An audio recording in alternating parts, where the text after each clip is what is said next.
ইউরোপে একটা ঝাঁটার দাম শুনলে তোমাদের চোখ কপালে উঠবে। Good morning everyone, welcome back to the channel Rojnamcha. আজকে রবিবার, ছুটির দিন, তাই সমস্ত কাজ খুব ঢিমেতালে করছি। বেজে গেছে 9টা, কিন্তু কেউ বাড়িতে ঘুম থেকে ওঠেনি। রাকেশের ঘুমানোটা স্বাভাবিক যদিও, কেননা ও পরশুদিন মেদিনীপুরের প্রোগ্রামে গেছিল। প্রোগ্রাম করে ফিরেছে 9টার সময়, আবার 9:40 পৌনে 10টা নাগাদ অফিসের জন্য বেরিয়ে গেছে। মানে গোটা একটা দিন না ঘুমিয়েই কাটিয়ে দিয়েছে। আর ও যেহেতু ঘুমোচ্ছে, ওইদিকে দেখছি ঝনকও টেনে ঘুমোচ্ছে। ঝনককে ডাকিনি, আজকে তো রবিবার, ছুটির দিন, তারা নেই। এবার ডাকবো, সমস্ত কাজকর্ম সেরে ফেলেছি, এবার ওকে ডাকবো, ডেকে তুলবো। 9টা বেজে গেছে, এখনো যদি না উঠি সকালের খাবার খেতে খেতে দেরি হয়ে যাবে। আর সকালের খাবার দেরি হয়ে গেলে না, সমস্ত কিছুই দেরি হয়ে যায়। ওইদিকে ফল খেতে দেরি হয়ে যাবে, ওইদিকে দুপুরের খাবার খেতে দেরি হয়ে যাবে। তাই জন্য এবার ওকে ডাকবো। চলো আজকে দিনটাকে শুরু করি খুব ধীরে সুস্থে। দেখতে থাকো সারাটা দিন কি করি। গতকাল রাত্রিবেলা এই ফলগুলো বাবা রাকেশের হাত দিয়ে পাঠিয়ে দিয়েছে। তোমাদেরকে বললাম না, দাদুভাই নাতি নাতনিদের খাওয়া দাওয়ার ব্যাপারে বেশ নজর দেয়। এরপরে যদি কিছু ফল লাগে তখন সেটা আমি রাকেশকে আনতে বলি, যেমন কলা, আঙুর, শসা, পেয়ারা, এইসব আর কি। কাল রাতে বাড়ি ফেরার পর ঝনক যা শুরু করেছিল সেটা তো তোমাদেরকে দেখালামই। তখন আর আমার এনার্জিতে কুলোয়নি ওর কান্না থামানোর পর এগুলো গোছাই। তাই আজকে সকাল সকাল আগে ব্যাগ থেকে এই ফলগুলো বের করে ফ্রিজে রাখবো। আর ফ্রিজে রাখবো তার কারণ, এখন যা গরম পড়েছে ভেতরগুলো একেবারে পচে যায়।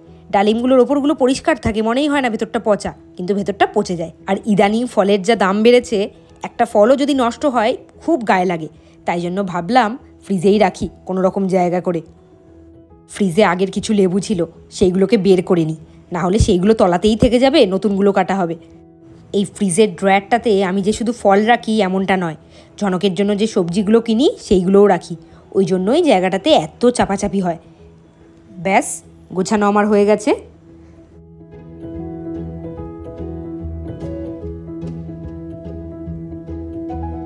সেদিন যেই ট্রিক্সটা খাটিয়েছিলাম, কলাকে আমি ভেজা ন্যাকড়া দিয়ে মুড়িয়ে রেখেছিলাম বোটাগুলোকে, সেই ট্রিক্সটা খাটিয়ে কিন্তু আমার বেশ কাজ হয়েছে। তোমরা যখন বাড়িতে অনেক কলা স্টোর করে রাখতে চাও তখন এটা করতেই পারো। এই দেখো কবেকার কলা, এখনও কিন্তু ফ্রেশ আছে, যথেষ্ট ফ্রেশ। এই যে গতকাল রাত্রিবেলায় আসার পর দেখলাম এই ন্যাকড়াটা শুকিয়ে গেছে, ওইটাকে আবার ভিজিয়ে দিয়েছি, বেশ ভালো আছে। এখন এই কলাগুলো 3-4 দিন তো থেকেই যাবে কম করে। যদিও ওয়েদারটা ঠান্ডা ছিল, কিন্তু তাও ওয়েদার ঠান্ডা থাকলেও খুব একটা ঠান্ডা তো ছিল না, শীতকাল তো না, নষ্ট হয়ে যাওয়ার কথাই। কিন্তু নষ্ট হয়নি, আমি একদম দারুণ, এটা আমি এখন থেকে এরকমই করব। বেশি করে কলা যদি কখনো কম দামে পাই বা বেশ ভালো ফ্রেশ কলা পাই, কিনে আমি এরকম করে স্টোর করব। তোমরাও করতে পারো, দারুণ বুদ্ধি। বিশেষ করে গরমকালে সকাল সকাল এইসব গরম খাবার খেতে একদম ভালো লাগে না। এটা খাওয়ার পর যেন গরম লাগাটা আরও বেড়ে যায়, কিন্তু তাও এটা তো খেতেই হবে। এটা না খেলে আরও যেন মোটা হয়ে যাব। খাওয়া দাওয়ায় কোনো রকম রেস্ট্রিকশন তো রাখিই নি, সমানে মিষ্টি খাচ্ছি। রাকেশকে বলি তুমি মিষ্টি খাও, কিন্তু আমিও কিন্তু কম যাই না, আমিও বেশ মিষ্টি খাই। আর বাইরের খাবার তো প্রায় রোজ দিনই হচ্ছে, তাই জন্য এইগুলো খাই যাতে ওয়েটটা একটু কন্ট্রোলে থাকে। আমি সব জিনিস না খুব সমান করে ভাগ করতে ভালোবাসি। এই দেখো, এই জলটা পর্যন্ত একেবারে সমান সমান করে ভাগ করছি। দেখো কালকে চেরিবেরির বাড়ি থেকে খেলনাটা হাতিয়ে নিয়ে এসেছে, এটাই নিয়ে রাত্রে ঘুমিয়েছে। কিছুতেই ওটা হাতছাড়া করবে না। ওঠো, 9টা বাজে, জনক উঠে পড়ো, ওঠো ওঠো ওঠো ওঠো, খেতে হবে, ওঠো। এভাবে ঝনক ঘুম থেকে উঠেই বসে পড়েছে নিজের এবিসিডি নিয়ে, মিমির দেওয়া। এটা এখনো টপ ফেভারিট। আর আমি এখন ফলগুলো কেটে তারপরে ওকে খাওয়াবো। ফল একেবারে গুছিয়ে রেখে দিয়েছি, কাটবো এখন। ফল কাটা আমার হয়ে গেছে। এদিকে ঝনকের ফল, এখানে আমাদের ফল। আজকে ফল একটু কম, রাকেশ যেহেতু দুদিন ব্যস্ত ছিল প্রোগ্রামের জন্য। আর এটা শ্বশুরমশাইয়ের ফল। এবার ঝনককে খাওয়াবো। 9টার সময় উঠেছে, উঠে যে বিছানা পড়ে আছে বিছানার মতো উঠে গেছে ননি। এখন 10টা 25 বেজে গেছে, আর উঠেই বসে পড়েছো। সকালবেলা উঠে আগে হোয়াটসঅ্যাপের স্ট্যাটাস চেক করতে হবে, যে সারা রাত্রে আমার ফোনটা এমনি সুইচ অফ ছিল, সারা রাতে কেউ কিছু পাঠিয়েছে কিনা বা কোনো ইম্পর্টেন্ট। সেই স্ট্যাটাসটা চেক করতে কতক্ষণ লাগে মানুষের? এই তো বসলাম। এই তো বসলে, আর বিছানাটা কে তুলবে? বিছানাটা তো তুলবো আমি। এই যে আমার খাওয়ার সকালের, এটা মিষ্টি নিয়ে বসেছি। মিষ্টিটা সেই পয়লা বৈশাখের দিন শ্বশুরমশাই নিয়ে এসেছিলো সবার জন্য, সবার খাওয়া হয়ে গেছে, আমারটা এখনও আছে। এটা চিচিঙ্গা ভাজা করতে বলেছিলাম, চিচিঙ্গার তরকারি করে রেখে দিয়েছে। তোমার প্রিয় খাবার দেখে যাও কি? ডিম কি তুমি একটা সিঙ্গেল ডিমের অমলেট করিয়েছো? তো ডিম সেদ্ধ খেলে তো একটাই খাও। সকালবেলাটাকেই পুরো নষ্ট করে দিলে। ডিম সেদ্ধ আর ডিমের অমলেট এক হলো? ডিমের অমলেট কেউ খায় সিঙ্গেল দিয়ে? তাও আমার মতো একদম ডিম খেবো। দুটো দিলে তো আমি একটা খেতাম। অনেক খাওয়া দাওয়া হয়েছে, ফোন দেখেছো, এনাও কাজে লাগো, গিয়ে যাও। দেখে বলো ছোটটা কোথায়? কাজে লাগো, গিয়ে যাও। যেই জিনিসটা দিয়ে আমরা ইনভার্টারে জল ভরি, এই ব্যাগের ভেতরে সেই জিনিসটাই আছে। রাকেশকে অনেক দিন থেকেই বলছিলাম জলটা ভরো, ও টাইম পাচ্ছিল না। সকালে খাওয়া হয়ে গেছে, এইবার কাজে লাগো, যাও। এই যে এইটাই হলো সেই জিনিসটা। এটা আমার বাপের বাড়িতেই থাকে, ওখান থেকে নিয়ে আসি যখন জল ভরি ইনভার্টারে, তখন এটা দিয়ে জল ভরলে খুব সহজেই ভরা যায়, এদিক ওদিক জলটা পড়ে যায় না। সবারই সকালের খাওয়া দাওয়া হয়ে গেছে, এবার ওকে কাজে পাঠিয়ে আমি যাই ঝনককে একটু পড়তে বসাই।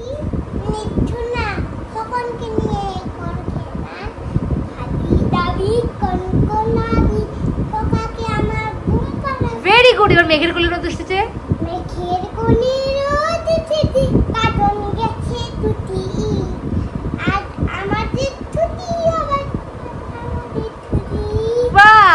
আতাই পাতাই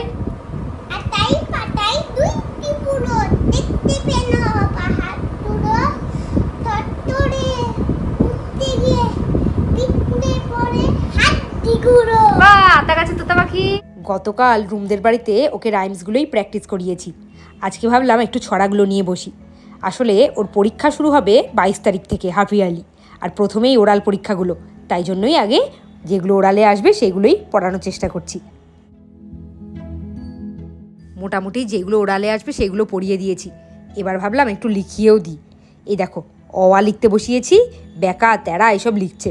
আসলে ক্রেয়ন দিয়ে রেখে তো, ক্রেয়ন দিয়ে লিখলে না লেখাগুলো খুব বেঁকে যায়, তাই জন্য খুব অসুবিধাও হয়। দেখছো কেমন ব্যাকা ব্যাকা লিখছে।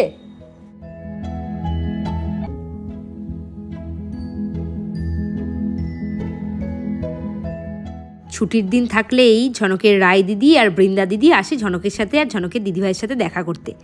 আজকে তো ঝনকের দিদিভাই নেই, তাই জন্য ওরা আজকে ঝনকের সাথেই এসে খেলতে লেগেছে। ঝনকের রায় দিদি আর বৃন্দা দিদি হলো ঝনকের পিপির মেয়ে, মানে পিসিমণির। 2-3 দিন ধরে তো ঝনকের দিদিভাই নেই, তাই জন্য ঝনক খুব একা ফিল করছিল। ওরা আসাতে কি মজাটাই না পেয়েছে, লাফালাফি শুরু করে দিয়েছে একেবারে মজা পেয়ে। আমি যখন স্নান করে বেরোলাম তখন রাকেশ গেছে ক্লাসে, তখন বেজেছিল 12টা, এখন বেজে গেছে 1:30, এখনও ফেরেনি। ওর আবার সন্ধ্যেবেলা প্রোগ্রাম আছে, আর ঝনকের দিকে খিদে পেয়ে গেছে খুব। ঝনকের জন্য আজকে আমি আর ডিম সেদ্ধ করতে পারিনি। বাবা যে ডিমগুলো দেয় দেশি মুরগির, তার মধ্যে কয়েকটা ডিম ফেটে গেছিলো। সেই ফাটা ডিমটা কি করব, সেদ্ধ করতে গেলে তো সব বেরিয়ে যাচ্ছে ভেতর থেকে, তাই জন্য এখন ডিমের পোচ করব, মাছ ভাজা করব, তারপর ওকে খাওয়াবো। আর ওনাকে বললাম ফলটা খেয়ে যাও, ফলটা খেয়ে গেল না, এখনো বাজে 1:30-2, এখনো পর্যন্ত ফল পড়ে আছে ফলের মতো। আসুক, কখন ফল খাবে ওই জানে, আর কখন দুপুরে লাঞ্চ করবে ওই জানে। আর এই যে ঝনকের দিকে সাইকেল নিয়ে এখন ব্যস্ত, ও একটু সাইকেল চালাক আর আমি ওর জন্য খাবারটা রেডি করি। কড়াই বসিয়ে দিয়েছি, আর কড়াইয়ে তেল ঢালার পর তেলটা অনেকটা বেশি হয়ে গেছিলো। সেই তেলটা অতটা তো ঝনককে দেওয়া যাবে না, শরীর খারাপ হবে, তাই জন্য তেলটা গরম হয়ে যাওয়ার পরে আবার তেলটা বাটিতে কিছুটা ঢেলে রাখলাম। ঝনককেই আমি প্রথম দেখলাম যে ডিম সেদ্ধ আর অমলেটের মধ্যেও ডিম সেদ্ধটা বেশি প্রেফার করে। কোনো বাচ্চা হয়তো এটা করে না। আজকে ওকে ডিমের পোচটা আমি কি বলে খাইয়েছি জানো? রুটি বলে খাইয়েছি। ও তো একটুখানি ডিমের পোচ মুখে দিয়েই বলছে আমি এটা খাবো না, আমি ডিম সেদ্ধ খাবো, ডিমের সাদাটা খাবো। কী যে করেছে আজকে, আর কি করে আমি ওকে ডিমের পোচ আজকে খাইয়েছি সেটা আমিই জানি। যদিও এটা পোচ হয়নি, এটা অমলেটই হয়ে গেছে। এটাকে আর কড়া করে ভাজবো না, এবার নামিয়ে ফেলবো। ডিমটা আমার ভাজা হয়ে গেছে, এইবারে আমি ওই তেলটা দিয়ে দিলাম যেটা তুলে রেখেছিলাম, ওইটাতেই আজকে মাছ ভাজবো। এই ননস্টিকের জিনিসপত্রে রান্না করা যে কি সহজ, যারা রান্না পারে না তারাও সহজে পারবে। প্রথম কথা হলো প্রচণ্ড তেল লাগে কম, দ্বিতীয় কথা হলো এর মধ্যে কিচ্ছু লেগে যায় না, খুব ভালো লাগে এগুলো দিয়ে করতে। আর স্প্যাচুলা দিয়ে করতে তো আরও আমার ভালো লাগে। স্প্যাচুলা দিয়ে রান্না করলে একদম কড়াইয়ের মধ্যে কিচ্ছু লাগে না, সমস্ত কিছু উঠে আসে।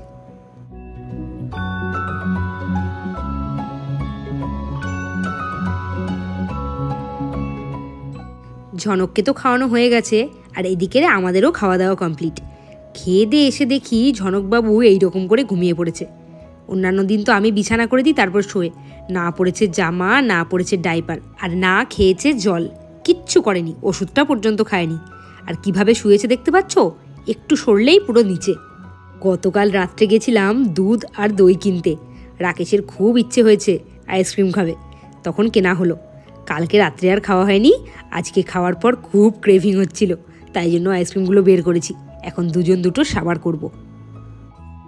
গরমকালে দুপুরে খাওয়ার পরে একটা আইসক্রিম হলে কিন্তু মন্দ হয় না। কেউ লোভ দিচ্ছ না তো?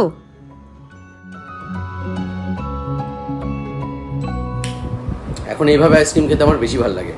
আইসক্রিমের মধ্যে পুরো কাঠিটা ঢুকিয়ে দিয়ে এটাকে একটু হালকা পাতলা ঘুরিয়ে ঘুরিয়ে ঘুরিয়ে তুলে নিয়েছি।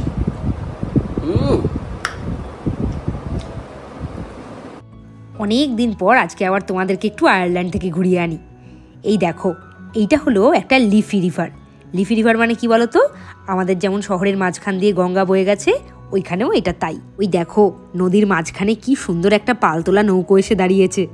আর ওই দিকটাতে কি সুন্দর একটা ব্রিজ দেখতে পাচ্ছ। এখানে কিন্তু অনেক সিনেমার শুটিং হয়েছে। এই ব্রিজটা দেখতে কিন্তু অনেক লোক দূর দূরান্ত থেকে আসে।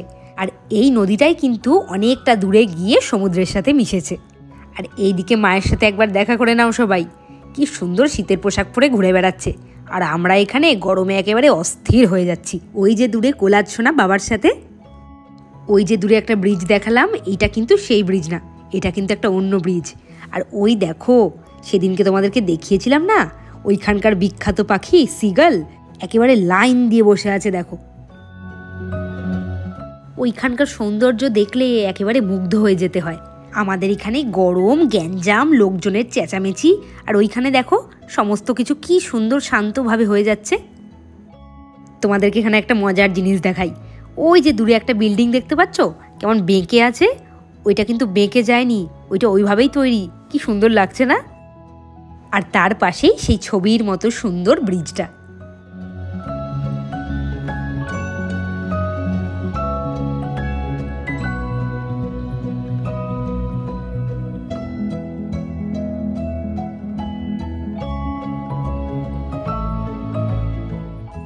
এই দেখো, নদীর মধ্যে একটা বোট এসে দাঁড়িয়েছে। এই বোটগুলো করে নদীতে ঘুরে বেড়ানো যায়, তবে সেটা টাকা দিয়ে।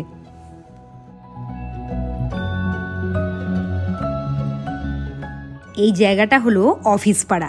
এখানে অনেক রকম অফিস আছে। আর এই যে গেটটা দেখতে পাচ্ছ, এইটা আগে বন্দরে ঢোকার গেট ছিল। আর এই পাশটাকে বলে ডক। আর দূরে ওই যে ওইদিকে নদীটা। আর এই যে নদী থেকে এসে ঢোকার জন্য এটাই ছিল সেই ডকের গেট, মানে এটাই হলো সেই বন্দরে ঢোকার গেট। দাঁড়াও, তোমাদেরকে এই দিকটা দেখাই। এই যে এই জায়গাটাকে অফিস পাড়া বলে। ওই যে দূরে দেখছো অনেক বড় বড় সব বিল্ডিং, ওইগুলো হলো বিভিন্ন অফিস। যখন এটা বন্দরে ঢোকার গেট ছিল তখন এই পর্যন্ত জল ছিল, এখন সমস্ত জল শুকিয়ে গেছে।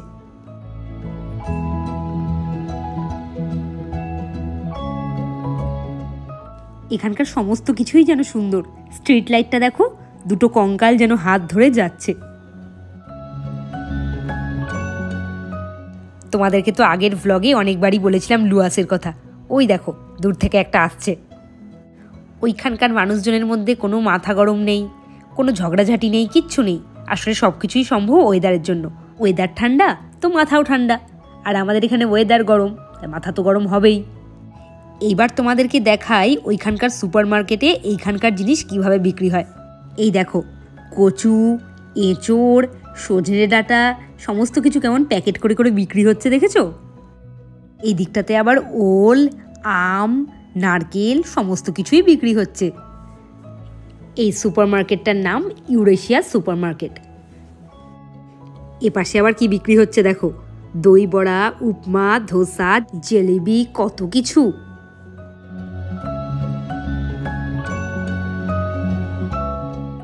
ওইখানকার সমস্ত জায়গায় এত লোকজন কম, আসলে জনসংখ্যা কম, তাই জন্য সমস্ত জায়গাতেই মনে হয় যেন আমরাই শুধু বেরিয়েছি। ওই যে দূরে দেখতে পাচ্ছ তো ঝাঁটা, ওই ঝাঁটার দামটা তোমাদেরকে বলছি, আগে সামনে থেকে গিয়ে দেখে আসো কেমন দেখতে। এই ঝাঁটাগুলোর দাম 13 ইউরো করে। মানে ধরো ইন্ডিয়ান মানিতে ওই 1000 টাকা করে।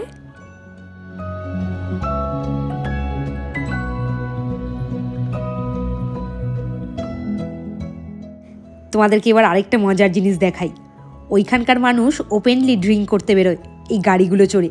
ওই দেখো এক দল বেরিয়েছে। ড্রিঙ্ক মানে কিন্তু আমি অ্যালকোহলের কথা বলছি। আর এই পাশে কোলাজবাবু তো এইসব কিছুই বুঝছে না, প্রেমের মধ্যে আরামসে ঘুম দিয়েছে। ওপরে আবার প্লাস্টিক দিয়ে ঢাকা দিয়ে দেওয়া হয়েছে বৃষ্টি পড়ছিল বলে, ওইটা ওই প্রেমের কভার। এইবারে আবার ফিরে যাই আমাদের ওইখানে। সন্ধে বেজে গেছে 6টা, রেডি হয়ে গেছি। রবিবার তাও রেডি হয়েছি ঝনককে পড়তে নিয়ে যাবো বলে। পরশু দিন থেকে যেহেতু পরীক্ষা, তাই জন্য আজকেও ঝনকের পড়া কোনো ছুটি নেই, আজকেও পড়তে যাবে। আর রাকেশের আজকে রানাঘাটে এখন প্রোগ্রাম আছে, প্রোগ্রামে বেরোবে। যাওয়ার সময় রাকেশের সাথে চলে যাই, রানাঘাটে তো যাবে, চাকদা হয়েই যাবে, চাকদায় নামিয়ে দেবে। ফেরার সময় ঝনককে নিয়ে টোটোতে ফিরবো। এখন বেরোবো, ফিরতে বাজবে 9টা। আর ঝনকটা এদিকে খেলনা নিয়ে এখনও মেতে আছে। ঝনক চলো পড়তে। সারাটা দিন আজকে এই খেলনা নিয়েই মেতে আছে, একবার করে গোছাচ্ছে, লাগাচ্ছে, আর একবার করে খুলে ফেলছে, এই করে যাচ্ছে সকাল থেকে। বাড়িতে তো এসে গেছি, এসে ঝনককে খাওয়ানোও হয়ে গেছে। এদিকে দুধ জাল দিচ্ছি এখন। আর ঝনকটাকে দেখো ওই ঘরে টিভি দেখছে বসে বসে। আসলে ও তো রাত্রিবেলা আমার ফোনেই ভিডিও দেখে, কিন্তু কালকে এমন হয়েছে রুমদের বাড়ি থেকে আসার সময় আমার চার্জারটা ফেলে রেখে এসেছি, আমার যে ফোনটা ছিল পুরোনো ফোনটা, সেই ফোনটা ফেলে রেখে এসেছি, মানে সব ফেলে রেখে এসেছি, মানে প্রচুর জিনিস ফেলে এসেছি। কালকে স্কুল আছে, কালকে আবার রুম নিয়ে যাবে সেগুলো। ততক্ষণ আমাকে ওইসব মানে চার্জার ফোন ছাড়া আমাকে জীবন কাটাতে হচ্ছে আর কি। আর রাকেশ আস্তে আস্তে বাজবে সেই 12টা 12:30। ওর জন্য সমস্ত খাবার বেড়ে একেবারে ঢেকে রাখবো, আর এখন নিজেদের খাওয়ার ব্যবস্থা করি। এদিকে দুধ জাল দিচ্ছি, শ্বশুরমশাইকে ভাবছি যে আজকে রাত্রিবেলা দুধ দিয়ে রুটি দিয়ে দেবো। আর রাকেশের জন্য তো আছেই তরকারি। আজকে আর কিছু করবো না, ভাবছিলাম যে ডিমের ভুজিয়া করবো, আবার ডিমের ভুজিয়া রেখে দিলে না, কারণ আষ্টে গন্ধ হয়ে যায়। এই জন্য ডিমের ভুজিয়া আজকে আর করলাম না। যেদিনকে গরম গরম খেতে পারবে সেদিনকে করবো। তখন গরম করে দেওয়া যায়, কিন্তু কখন আসবে 12:30 12:30 না 1টা, ততক্ষণ জেগে থাকা। কালকে আবার স্কুল আছে, ততক্ষণ জেগে থাকতে ইচ্ছেও করে না। যদিও জেগে থাকি তাও উঠে তখন আবার ওই রান্নাঘরে এসে গরমের মধ্যে ইচ্ছে হচ্ছে না। তাই আজকে যা তরকারি আছে তাই দিয়ে খেয়ে নেবে। আর ওর মিষ্টি তো মাস্ট। বাড়ি গেছিলাম, বাবা আবার মিষ্টি দিয়ে দিয়েছে। বাবা বাড়ি গেলেই কিছু না কিছু দেবেই, মিষ্টি দিয়েছে, আঙুর দিয়েছে। রাকেশ সকালবেলায় এত আঙুর নিয়েছিলাম যে ফল নেই, তরমুজ নিয়ে এসেছে, আঙুর নিয়ে এসেছে, আপেল নিয়ে এসেছে। বাবা আবার দেখছি গাদা গাদা আঙুর পাঠিয়েছে। মানে বাড়িতে এখন আঙুরের ছড়াছড়ি, কোথায় রাখবো ফ্রিজে জায়গা হচ্ছে না, এই অবস্থায়। 11টা বেজে গেছে, রাকেশের ফিরতে ফিরতে এখনও প্রায় 1.5 ঘন্টা। তাই জন্য রাকেশের খাবার একেবারে বেড়ে রেখেছি এখানে। এই যে হটপটে রুটি আর এখানে তরকারি বেড়ে রেখে দিয়েছি। আমার আর ঝনকের খাওয়া হয়ে গেছে, নিচে শ্বশুরমশাইকেও খেতে দিয়ে চলে এসেছি। সমস্ত কাজ আমার হয়ে গেছে। আজকে তাড়াতাড়ি কাজ হয়েছে, রাকেশ থাকলে খুব দেরি হয়ে যায়। আমি আর আমার ছেলে মিলে খুব তাড়াতাড়ি ফাটাফাট একেবারে টাইম মতো কাজ এগিয়ে ফেলেছি। আর এই যে সব দরজা জানলা বন্ধ হয়ে গেছে, এবার শুধু রান্নাঘরের জানলাটা বন্ধ করে বাকি। সব দরজা জানলা বন্ধ করে রাখি। মাঝখানে একবার হয়েছিল একটা গেঁছো ইঁদুর খুব ঢুকতো ঘরের মধ্যে। এদিকে কলা, এদিকে ফল সমস্ত ছড়ানো থাকে, তো যখন তখন ঢুকে যায়। এবার একবার যদি টের পায় ওখানে জানলা খোলা, রোজ ঢুকবে। ওই জন্য আর ওটার রিস্কটা নিই না, ওটা আটকেই রাখি। এখন আটকে রাখবো। দোতলায় থেকেও মানে বাড়িতে তো মানে আমার বাপের বাড়িতে বন বেড়ালের উৎপাতও আছে। 3তলাতে বন বেড়ালও পর্যন্ত ঢুকতো, ভাম বেড়াল যেগুলো আর কি, ওগুলো ঢুক। এরকম আমাদের আর কি উৎপাতের লেভেল।